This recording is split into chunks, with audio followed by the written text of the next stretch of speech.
How's it going, everyone? Welcome back to the Ilex Forest. We have another Deck Labs video here for you today, and this is a matchup I am very excited to show you guys. It is Gholdengo versus Charizard. Now, a lot of you people who have been watching a lot of other people's content have been saying Charizard is like the undisputed best deck in format. However, I feel that something like Gholdengo is going to give Charizard maybe a run for its money a little bit. Gholdengo has started to see some success in our current format, despite things like Path to the Peak still being a very good stadium. However, in this post-rotation format, we no longer have to worry about Path to the Peak, so Gholdengo gets a little bit stronger. Being a Stage 1 attacker, it is pretty easy to set up, as well as having its own built-in draw engine with that coin bonus. And you also have the very unlikely partner of Palkia V-Star, so you could power up a Radiant Greninja, get a Moonlight Shuriken, maybe knock out some of these low HP Pokemon. Charizard, as we all know and well, I chose to go with the more standard Pidgeot build, as opposed to the Bibarel build that has been doing better in Japan, because I feel like the Pidgeot build will, at least here in the States, will probably be the more popular version. But going ahead into the game here, looks like I have Randall on my left. He is going to be playing the Gholdengo. A pretty strong start from him, getting out 3 Gimmighoul. He has the Palkia start, the Radiant Ninja as well, and this is kind of the start that dreams are made of. As you can see, he is getting those water energy into the discard pile, as well as an Earthen Vessel, grabbing him a couple more water energy so you can use that Star Portal from the Palkia V-Star. So, yeah, his hand looks pretty good here. It looks like we even see like another Ultra Ball, discarding those 2 water energy. And this may be a bit of a preemptive grab of the Palkia V-Star here. I always could play like an Iono and disrupt that. However, as the Charizard player, the turn 1 supporter is almost always going to be Arven, so I don't really hate this play here. It is a pretty strong opening from Randall. However, on my side, it is equally strong, where I have the Buddy Poffin and Nest Ball. I'm going to be grabbing another Charmander, a Pidgey, and the Manaphy, understanding full well that the Moonlight Shuriken could absolutely wreck my board. Normally, against decks where I don't have to worry about Radiant Greninja, I wouldn't even grab the Manaphy here, and I would probably grab a second Pidgey. So I'm going to Ultra Ball for Lumineon V here, and I believe this is going to grab me the Arven.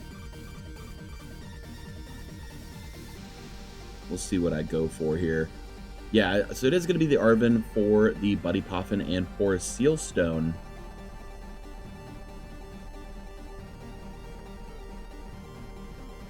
And I think I hold off on the Forest Seal Stone, and I'm not entirely sure why I did.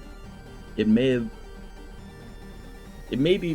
not entirely sure why I did. I probably should have just went for it and grabbed another Arven in hindsight, but with that Buddy Poffin, I will grab down the second Pidgey, so a pretty strong start from my side as well. So Randall's going to evolve into his Palkia V-Star, and I actually think he's going to switch gears a little bit instead of going for the Moonlight Shuriken now that Manaphy is on the bench. Is that a lot of people don't realize that in these Gholdengo decks is that Palkia V-Star is also just a valid attacker. And I don't really see a reason why not to. We will see the Irida from Randall here. I imagine this is probably going to find a maybe an Ultra Ball for the Gholdengo.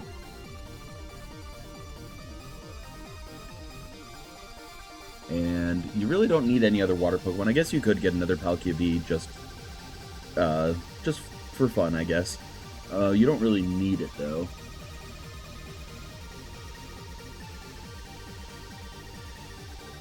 It does thin a card out of the deck. Also, we're actually going to see the Prime Catcher, brand new A-Spec, very strong card, switching one of your opponent's bench Pokemon with their active as well as your own. So a Guzma-like effect for those of you that played back in the Sun and Moon era.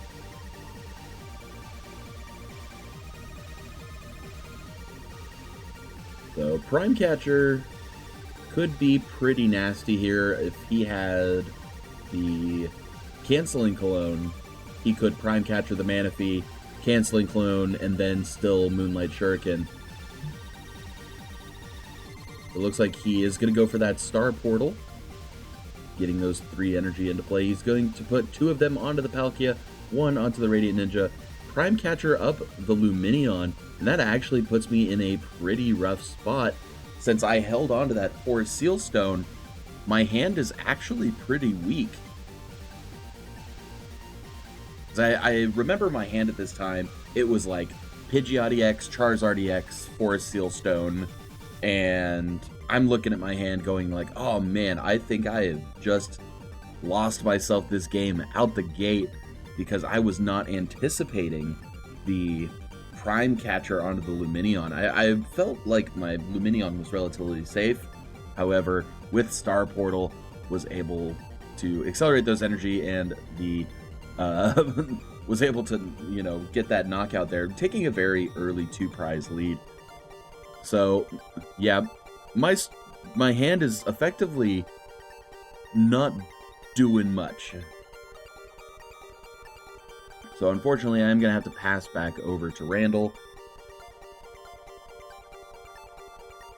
He does have the Gholdengo, so he can start getting his draw engine going. And I think at this point, he's just kind of more than content with attacking with Palkia. Why wouldn't you? You're taking knockouts. You're taking another prize's turn, going down to 3 prizes, and it's only been a couple turns of the game. We're going to see that brand new Cryptomaniac's Deciphering. At least that's what my proxy says. I've heard it's been called like Codebreaker's Solution even. But for the purpose of this video, I'm going to keep calling it Cryptomaniac's Deciphering. I think that's just a more fun name anyway. Kind of reminds me of Hexmaniac back in the XY era. So after Cryptomaniacs here, I think I would like to see another Gholdengo hit the top, maybe a Pokestop, but you want to make sure you put the Gholdengo on the top so that you're drawing into it off of your coin bonus, and then you can use your second bonus to grab the Pokestop. That could be pretty good there. So it actually looks like he put a water energy on top so he could concealed cards, getting into the Pokestop and the Gholdengo that way. So that's also pretty good, getting some energy in your discard pile and knowing that you have the recovery options with the superior energy retrieval. Going back into my turn, I think I get bailed out here just a little bit with the rare candy into the Pidgeot, and now suddenly my once dead hand is now alive with that quick search ability. Grabbing me an Arven, I will go ahead and play that Arven. I believe it is going to grab me Choice Band, or not Choice Band, Choice Belt and the rare candy. Choice Belt, interesting tool in this deck. Normally we play the maximum belt to do 50 more damage to EXs as our A-spec, but Choice Belt helps in situations like these where I am facing down a B-star and I need to get that one shot. Since he has taken 3 prizes, the Burning Darkness, Blazing Darkness, I've played a lot of Charizard, and you know, I honestly never remember the name of the attack, but would only be doing 270, but with that Choice Belt, I'm able to pick up that knockout there, and suddenly I have a little bit more life in me in this game.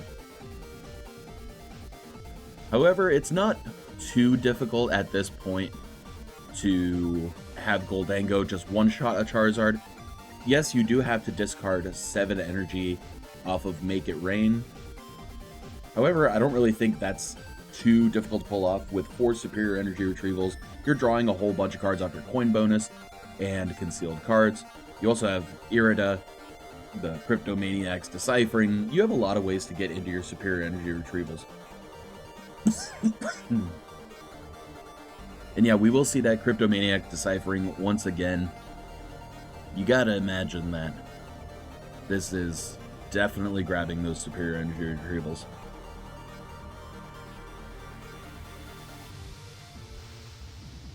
Yeah, it does need 7 energy to make it rain, kill a Charizard. He also has the Pokestop too, so he could just put the superiors on top Pokestop. That could be pretty good. And that way you keep your coin bonuses going.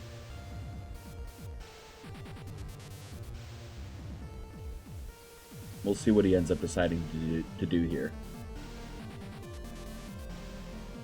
As you can see, Randall's kind of separated his discard pile with his energy.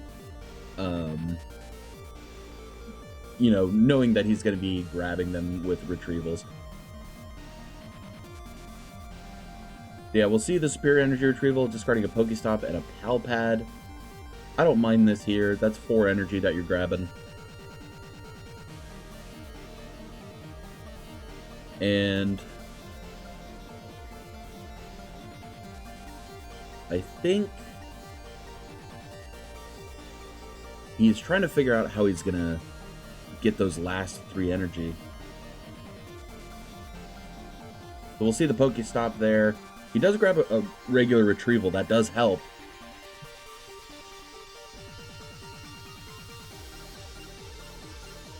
However, it might just be a little bit short, since he was able to get 4 back with the Superior, but with just the regular energy retrieval, that is only going to be 6. So hopefully he has another way. I believe he's already used his coin bonuses and his concealed cards.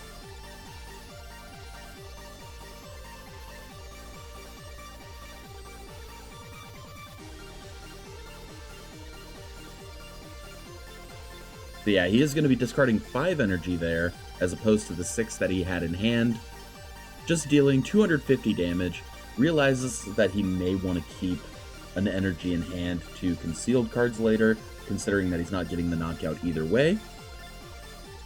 However, this is a pretty unfortunate turn for Randall. Not picking up this knockout here and being down to 3 prizes means that Charizard is going to be able to knock out this Gholdengo and pull ahead in the prize race. One of the things that Charizard likes to do really well is come back from behind. Gonna see a Lost Vacuum there. Get rid of the Pokestop. I kind of want to eliminate as many outs as possible, as well as hitting him with the Roxanne. This is a really good comeback supporter card as well. Once they get down to 3 prizes, I get to shuffle my hand, draw 6, and he has to shuffle his hand, draw 2. Knowing that I'm taking a knockout on Gholdengo here, he's only going to have 1 Gholdengo left and a concealed card, so the amount of cards that he'll be able to draw is severely limited at this point. At this point, I have the Radiant Zard on the bench, and this kind of puts Randall in a checkmate scenario, where as if he does knock out the Charizard EX on the active, then Radiant Zard can just clean it up with a Combustion Blast. So I think this game is mostly locked up. And I think Randall's just maybe trying to figure out an out that he can get out of. Unfortunately, I think because Pidgeot EX mostly being ignored once it came into play. I think because the Pidgeot was ignored, that also made things like a little difficult for him. Although I do have to give him kudos for this match. I do think he played it extremely well. It is just a little unfortunate that he missed that knockout on that last turn. I do think if the Cryptomaniac's deciphering went for double superior energy retrieval and he would have gotten the guaranteed KO, it may have been the game may have gone in his favor. So maybe a small misstep there that cost him the game.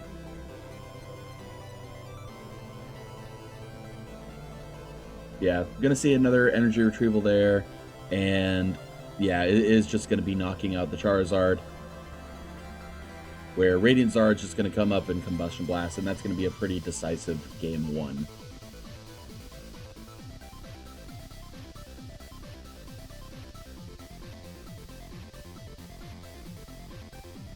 All right, so moving into our second game here, after Zard coming back from a pretty unfortunate, like, that boss on, or not the boss, but the Prime Catcher on the Luminion really put me in a bind, but I got really bailed out with the Rare Candy top deck. So pretty much textbook, come from behind, luck sack top deck. Charizard was able to win that first game. However, Gholdengo, not too phased down a game, starting with that Palkia V again in game 2. So immediately the threat of the Star Portal, Moonlight Shuriken, absolutely on my mind right now.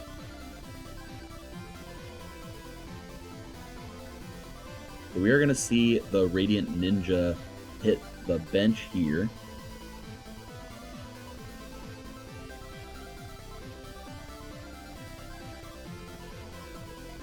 We go ahead and see a concealed cards.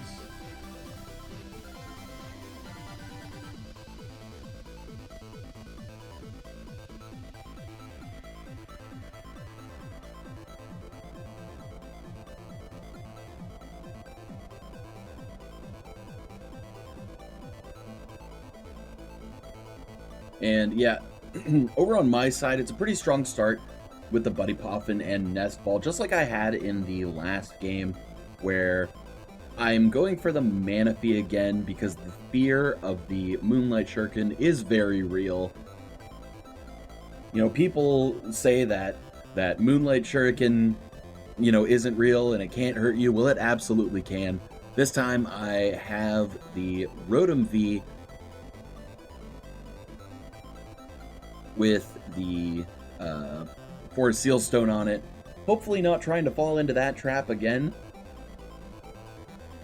Losing 2 prizes very early in the game is very scary. The only thing that I maybe should have done, instead of grabbing third Charmander here, I maybe should have gone for second Pidgey. However, my second Pidgey could have been prized. I'm not really too sure. Though I think if it wasn't prized, I absolutely should have gone for the second Pidgey, in case if he tried to Prime Catcher, kill the Pidgey, and then Pidgeotty X never goes live the entire game. That probably would have been pretty good.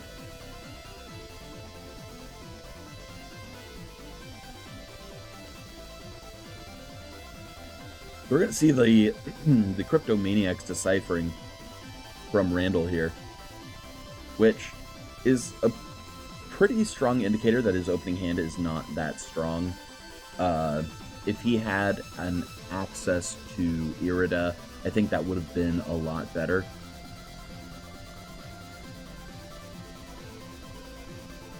Although, I guess with a concealed cards at your disposal, you could grab a couple Buddy Poffin, start to get your Gimmighouls down into play, maybe even grab like the Palkia V-Star. I don't hate grabbing Palkia V-Star Buddy Poffin here.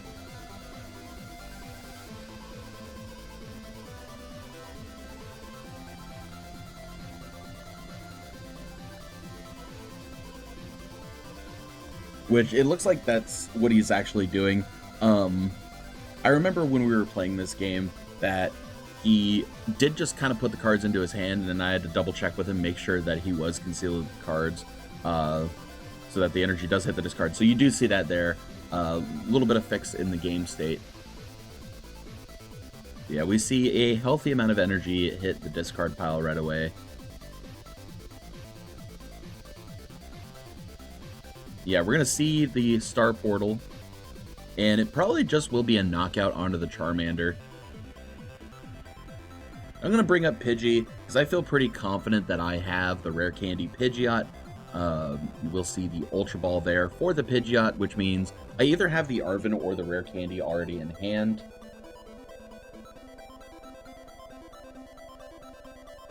Yep, so I did already have the Rare Candy, and this is just kind of a more typical setup that you would expect from Charizard. And I even already had the Arven, so I imagine this grabs me another Rare Candy, and potentially the I mean, the choice belt doesn't really get me a knockout here, but I do grab the maximum belt. I know it doesn't add more damage to Vs and V-stars. I think I was just kind of grabbing it to thin my deck and know that I may be swinging into a Gholdengo later. So I will evolve into that Charizard, get that Infernal Rain ability off, powering up the Charizard as well as a benched Charmander, because that will be my next attacker after this Charizard may go down. Pidgeot EX having free retreat is also very good. With having that quick search ability, it makes it an excellent pivot and just great search option card. It's kind of why I believe that the Pidgeot version will be more popular here in the West. We like to search for our cards rather than draw into them. I know there's pretty good arguments for the Bibarel version being able to draw the cards and search for Bidoofs off of Buddy Poffin and things like that. I don't quite see it myself, but if you disagree, let me know in the comments. Going back over to Randall's side, we're going to see yet another Cryptomaniac's Deciphering, but we've yet to see an Irida from him. Although at the same time, I don't imagine you really need Irida that much anymore, other than maybe searching for another Buddy Poffin, so you can really get your Gholdengos online. Which I guess Cryptomaniac's Deciphering does just as good of a job, as long as you have access to drawing cards with Gholdengo.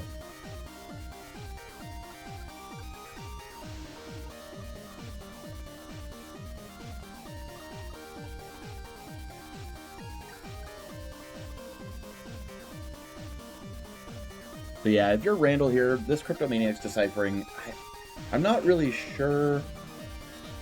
You do have the Prime Catcher available to you.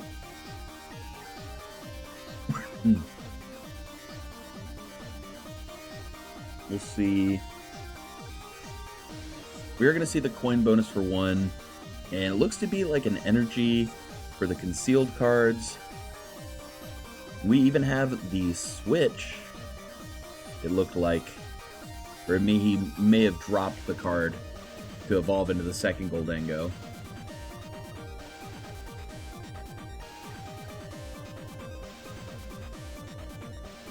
Something that's very important about Cryptomaniac's Deciphering, and I do believe this does come up several times in this game, is the ordering in which you put your cards on top with Cryptomaniac's Deciphering matters, especially in a deck like Gholdengo, which will probably take advantage of the supporter the most, because you don't want to coin bonus into the wrong of the two cards that you would rather see first. So the ordering absolutely matters.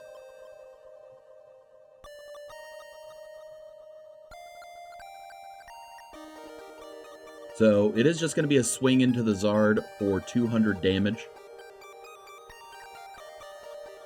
However, with Randall only taking 1 prize, I still am only swinging for 240, or rather 210.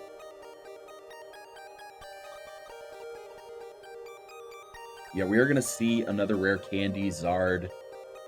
Get another Infernal Rain down. Probably power up the Radiant Zard, and you can see this is just an absolutely monstrous setup that you would expect to see from Charizard decks. And yeah, I will just go ahead and attack with that Burning Darkness. Getting ahead in the prize trade here. And at this point, I have several attackers pretty well powered up, and Randall is fighting an uphill battle. You're going to see a superior energy retrieval, getting some of those energy back from the discard pile, attaching the metal. And he does only need to discard 3 energy to make it rain here. We will finally see the Irida, hopefully grabbing him another superior energy retrieval for future turns, since he would need to knock out this active Charizard, the next Charizard, and then Yeah, probably the Rotom. I could see like a Prime Catcher Rotom would be pretty good here, or even the Pidgeot. Getting rid of that Quick Search is probably even more important. It does take more energy to knock out the Pidgeot for the same amount of prizes as Rotom, so either option is pretty good here. However, if you're ignoring the Charizards are just swinging for more and more damage. However, once you take a certain amount of prizes, it doesn't really matter how much damage Charizard's doing, because it's just going to be one-shotting anything anyway. So you might as well just take the easier prizes.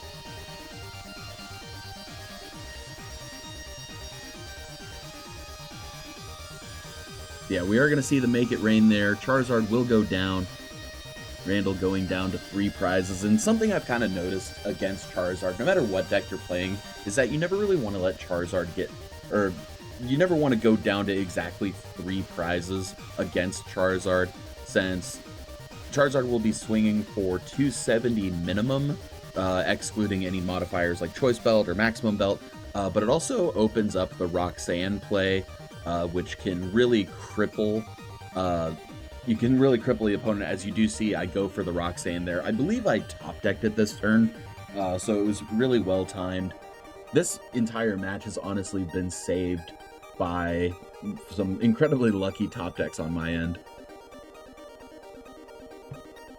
And I like going for the Roxanne first before the Quick Search, as the cards I draw off Roxanne really determine what I make Quick Search for. So I do Quick Search for the Collapsed Stadium, getting rid of the Rotom V, acknowledging that those are some pretty easy prizes for him to take. So I can eliminate that from my bench so he doesn't quite have that option for him anymore.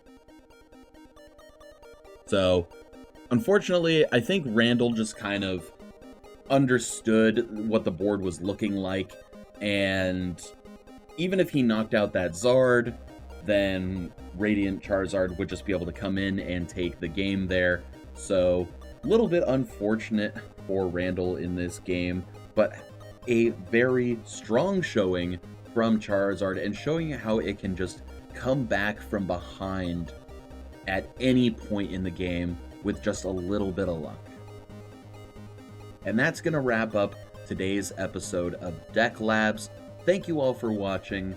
Let me know what you guys think in the comments. I'm trying out some new layout changes, and every time it starts to feel a little bit more natural, and I'm starting to get into a bit of more regular upload schedule. I have a whole bunch of things planned for the future, and I'm very excited to show it all to you.